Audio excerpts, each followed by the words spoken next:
Hello, hello. It is Thursday again, so you know what time it is. It is time for Money Talks with Mitchell Consulting. I'm Lauren King Darden, and I am here to talk all things business finance with you. So, for the month of March, we have been discussing how to pay yourself consistently.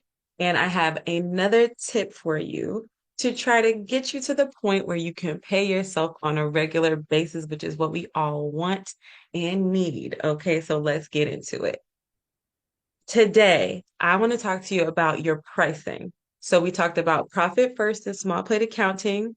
We talked about looking at your operating expenses and seeing if maybe you're spending a little too much. Are you just right? Maybe you're not spending enough. But now we want to focus on your pricing. Are you charging for the value that you are providing to your customers? It's a big question. And a lot of times it is hard to figure out. It's hard to know the right price point. It's hard to know if you're overcharging or undercharging. Are people paying you what you're worth? I know it's not easy, but here are some strategies that you can implement to try to get on the right track. So let's get into those strategies. One, know your value. I said this before, it's like dating. You got to know your worth, okay? When you're dating and you know your worth, then you're going to get what you deserve. So know your worth and understand how you are unique from your competitors. There are people out here that are doing the same thing as you, but what you bring to the table is special to you and it makes you unique. So hone in on that and understand it so that you can adequately communicate that to your ideal audience. And then they understand what they're getting from you and why it's unique and why it's important and why it's worth spending money on. So that's one. Know your value, have a value proposition and understand it well.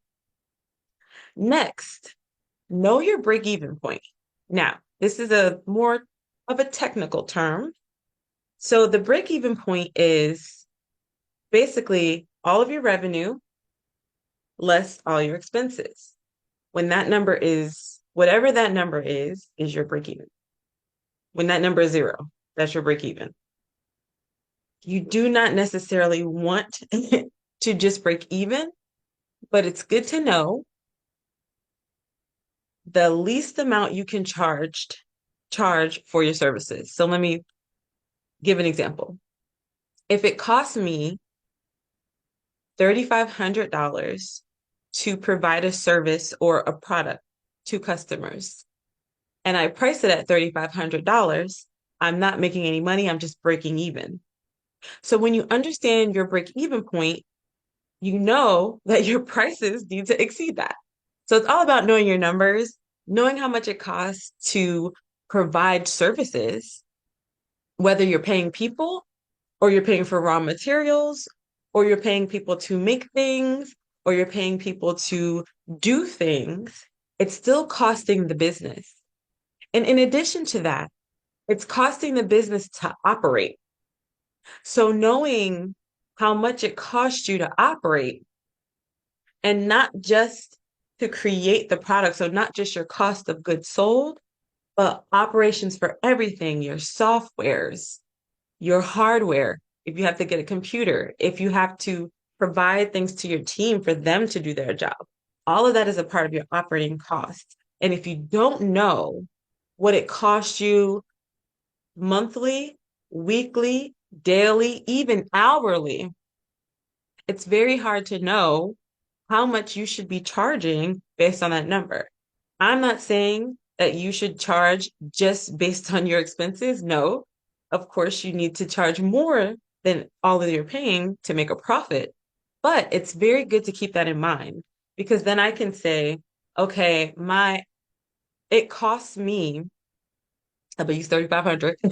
That's high. But let's say it costs me $350 per hour to run my business, or it costs me that amount per day or whatever. And then you say it takes me this amount of time to do this product or service to provide this to my customers, then you know from an hourly perspective that you can't charge less than this amount per hour. So if it costs me $350 per hour to run Mitchell Consulting, I can't charge less than $350 per hour to make a profit. It's really important to understand the investment and not, I mean, the financial investment, the time investment, and that will really help you to value what you're providing fairly. And it will also help you to know if your operating costs are too high, which we talked about last week. I digress. I won't talk about that again. But you want to make sure that your pricing is exceeding what it costs you to do whatever you're providing to your customer. So keep that in mind. Last but not least, well, actually, not last but not least, I got a couple more. I want you to understand what you need from a personal perspective.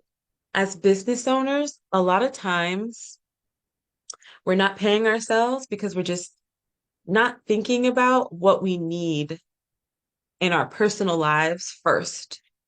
We're thinking about how do we provide the best product or service to our customers? How do we find new customers? You're kind of focusing in on that. But I would say take an inventory of your personal finances and see what it costs you or what you need to live your life. Think of your rent or your mortgage, your food, your groceries, your transportation, the necessities in your life. How much do you need for that?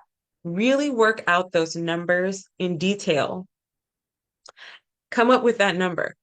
Then I want you to divide that number by zero point 0.3 to 0.5.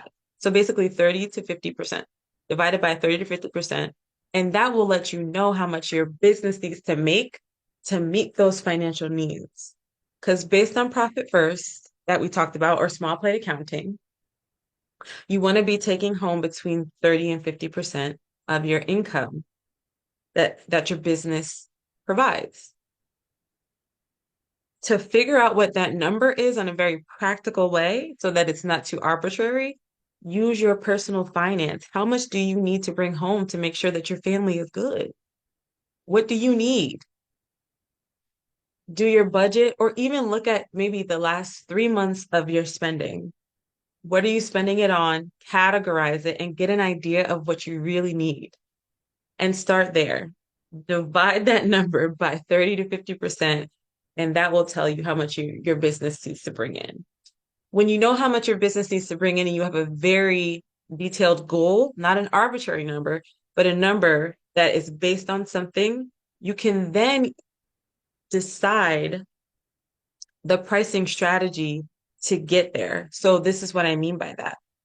If I need to bring in $1 million to get what I need from my family, and my products are priced at $1,000, then in my mind, I'm like, okay, I need to get X amount of clients to get to this number. And don't have me do the math. I use calculators now, but I need X amount of clients to get to this number because my product is priced at this amount. If it appears to be unrealistic for you to reach that goal, you may need to adjust a couple of things. You may need to adjust pricing, or you may need to decide who your ideal client is. Can you bring in that many clients? Yes or no? Can you provide that level of service to that many clients based on this price?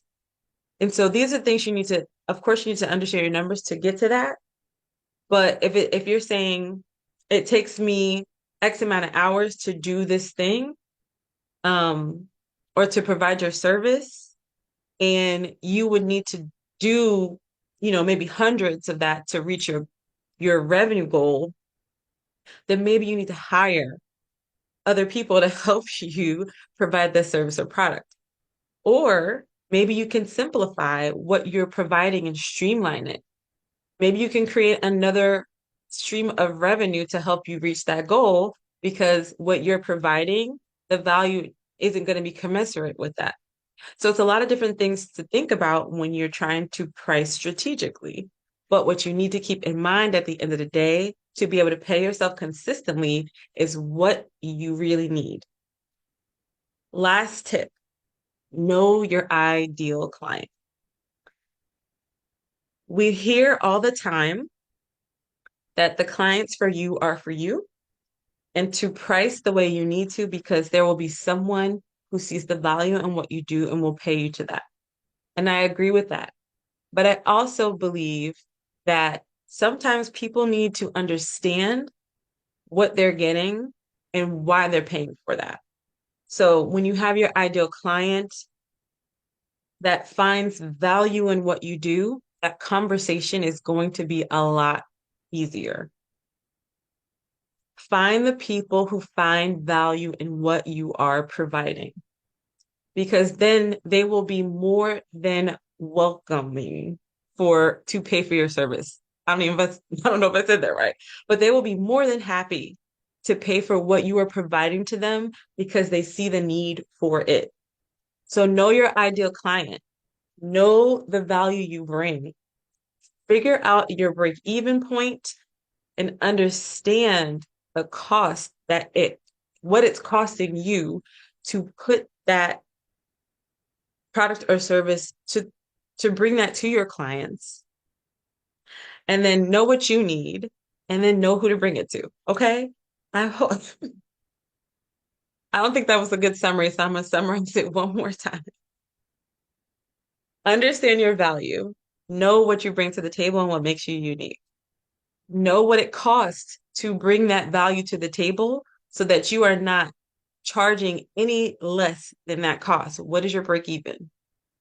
Do some personal work and figure out what you truly need to bring into your household. Divide that number by 30 to 50% to get to a goal of what you really want to make to bring in your ideal income. And then ensure that you're reaching the right people who find value in what you are providing so that the conversation of value to service or product is a lot easier. And when you take all of these strategies into consideration, you know your numbers, pricing becomes a lot easier. And then you can pay yourself consistently. You see how this is working? Okay. So I hope that that information was very helpful to you today. If you have any questions, put them in the comments for me, or you can DM us. And I'll be back next week, guys. So see you then. Take care.